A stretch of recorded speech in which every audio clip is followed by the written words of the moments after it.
ज्ञान मंथन में आप सभी का हार्दिक अभिनंदन करते हैं। मैं हूं सुबोध और दोस्तों आज के अपने इस वीडियो में हम आपको अहिल्या उद्धार की कथा बतलाने वाले हैं। तो चलिए दोस्तों बिना कोई देरी किए हुए शुरू करते हैं इस वीडियो को और देते हैं आपको रामायण की एक बहुत ही प्रमुख कथा अहिल्या उद्धार की कथा के बारे में जानकारी। दोस्तों जब प्रभु श्री राम लक्ष्मण विश्वामित्र जी के साथ धनुष यज्ञ देखने के लिए चले जा रहे थे तो मार्ग में एक सुनसान आश्रम आया। तब भगवान श्री राम की नजर उस पर पड़ी। भगवान श्री राम जी पूछते हैं कि हे गुरुदेव ये किस प्रकार का आश्रम है? यहाँ पर लगता है पहले कोई रहता था पर अब न कोई प्राणी है न कोई जीव है, एकदम वीरान है ये आश्रम। और तो और यहाँ पर कोई पशु पक्षी जीव जंतु भी नहीं दिखाई देता है। तब विश्वामित्र जी कहते हैं हे राम तुम तो अंतर्यामी हो, सब जानते हो। जहाँ पर किसी की नजर आज तक नहीं पड़ी वहाँ पर तुम्हारी कैसे पड़ गई? भगवान राम मन में मुस्कुरा कर कहते हैं हे गुरुदेव जहाँ पर कोई नहीं पहुँच सकता मैं तो वहाँ भी कृपा करता हूँ, मैं सब पर दया करता हूँ। फिर विश्वामित्र जी ने पूरी कथा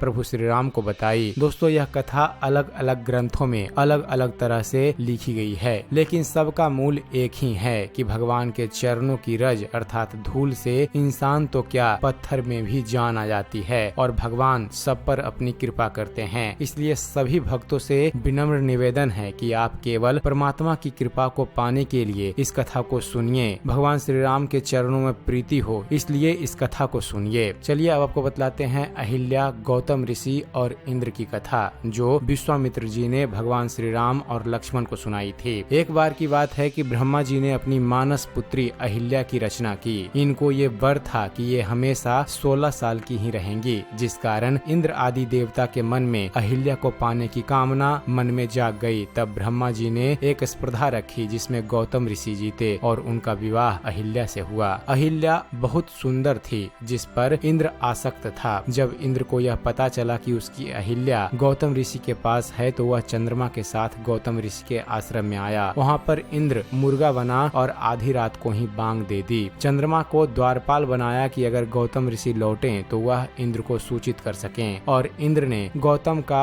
वेश धारण करके अहिल्या के साथ छल किया। अहिल्या उन्हें ऋषि गौतम ही समझ रही थी और उन्हें अपना सर्वस्व दे दिया। उधर गौतम ऋषि ने जब मुर्गे की आवाज सुनी तो सोचा कि ब्रह्म मुहूर्त का समय हो गया है और वह गंगा नदी पहुँचे स्नान करने और उन्होंने अपना कमंडल भरने के लिए उसे नदी में डाला। तो माता गंगा बोली अरे बेटे तुम इस समय यहाँ क्या कर रहे हो? तब गौतम ऋषि बोले माता गंगा मैं यहाँ प्रतिदिन सुबह को स्नान करने के लिए आता हूँ, लेकिन आप ऐसा प्रश्न क्यों पूछ रही हैं? गौतम अभी तो अर्धरात्रि ही है, अपने घर वापस जाओ क्योंकि राजा इंद्र तुम्हारी पत्नी के साथ छल कर रहा है। तब गौतम ऋषि जल्दी जल्दी अपने घर की ओर लौटे। जब ऋषि राज गौतम अपने आश्रम के समीप पहुँचे तो उन्होंने छत पर चंद्रमा को बैठे देखा। उन्हें देखते ही चंद्रमा भागने लगा। देवर्षि ने अपना मृगछाला अर्थात गीले वस्त्र उस पर फेंक कर मारा। कहते हैं कि उसी मृगछाले का निशान आज तक चंद्रमा पर है। गीले वस्त्र चंद्रमा पर फेंकने के कारण चंद्रमा आज भी गंदला है। इंद्र की पाप भरी योजना में चंद्रमा ने भी सहयोग किया था, इसलिए गौतम ऋषि ने चंद्रमा को श्राप दिया कि चंद्र ने ब्रह्मा द्वारा निर्धारित नियमों का पालन नहीं किया और देवराज इंद्र को बुरे कर्म में सहयोग किया, इसलिए चंद्र को राहु ग्रसेगा। तभी से चंद्रमा को भी ग्रहण लगने लगा। इसी प्रकार चंद्रमा में दाग लग गया। उनकी क्रोधित वाणी इंद्र के कानों में पड़ी तो वो भी निकल कर भागे और ऋषिराज गौतम से टकराए। ऋषि ने उन्हें तुरंत नपुंसक हो जाने का और सहस्त्रों भागों वाला हो जाने का श्राप दे दिया। इस श्राप का तुरंत प्रभाव हुआ और इंद्र के पूरे शरीर पर भग ही भग हो गए। जब इंद्र वापस स्वर्ग पहुंचा तो अप्सराएं देवगण भी उसका उपहास उड़ाने लगे। तब इंद्र ने स्वर्ग छोड़ दिया और किसी अंधेरी और सुनसान गुफा में रहने लगा। वहीं उसने भगवान शिव की तपस्या की और तब जाकर ऋषि ने 1000 साल बाद कोप को थोड़ा कम किया और भग को आंखों में बदला। तब से इंद्र को 1000 आंखों वाला भी कहते हैं। ये भी कहा जाता है फ्रेंड्स कि अहिल्या ने इंद्र को कुष्ठ रोग होने का श्राप दिया था। अब बात करते हैं अहिल्या को दिया गया श्राप के बारे में। दोस्तों इधर अहिल्या की अस्त व्यस्त अवस्था देखकर देवर्षि सब कुछ समझ ही चुके थे। अहिल्या को भी पाषाण हो जाने का गौतम ऋषि ने श्राप दे दिया, परंतु उन्हें इस बात का भी अनुमान था कि अहिल्या उतना दोषी नहीं थी, लेकिन क्रोध में वे श्राप दे तो चुके थे, इसलिए उन्होंने इस श्राप से मुक्ति का भी उपाय अपनी पत्नी अहिल्या को बता दिया। दशरथ पुत्र राम के चरण रज जब भी उस पाषाण पर पड़ेंगे तो मुक्त हो जाएगी। विश्वामित्र जी जी कहते हैं, हे राम, इन्होंने आपका बहुत इंतजार किया है, आप इनको अपने चरण कमल की रज अर्थात धूल से पवित्र करो।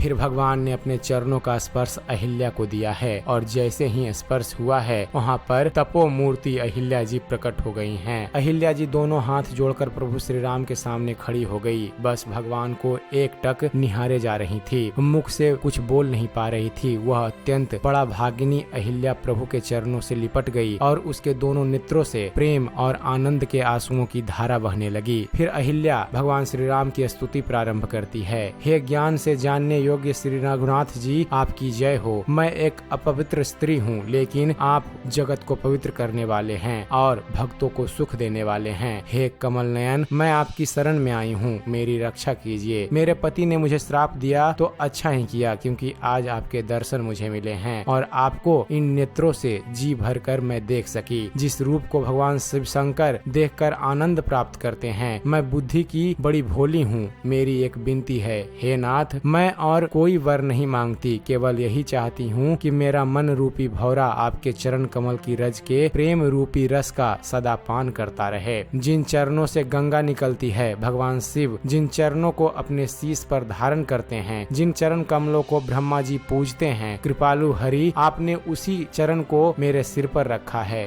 हे हरि, आपकी अनंत कृपा है। इस प्रकार अहिल्या जी ने बहुत सुंदर स्तुति भगवान श्री राम की और भगवान के धाम को वह प्राप्त हो गई। तुलसीदास जी महाराज कहते हैं कि भगवान तो बिना कारण ही दया करने वाले हैं। अरे मन, तू कपट जंजाल छोड़कर उन्हीं का सिर्फ भजन कर। तो दोस्तों, यह थी कथा रामायण से ली गई अहिल्या उद्धार की। उम्मीद करते हैं फ्रेंड्स आप सभी को हमारा ये वीडियो पसंद आया होगा। अगर वीडियो पसंद आया हो तो वीडियो को लाइक और शेयर करना ना भूलिएगा। और दोस्तों, ऐसे ही धर्म और इतिहास से जुड़े हुए ज्ञानवर्धक वीडियो देखते रहने के लिए आप हमारे इस चैनल ज्ञान मंथन को सब्सक्राइब करना ना भूलिएगा। आप हमारे चैनल को सब्सक्राइब कीजिए और देखते रहिए, जानते रहिए। धन्यवाद। जय हिंद।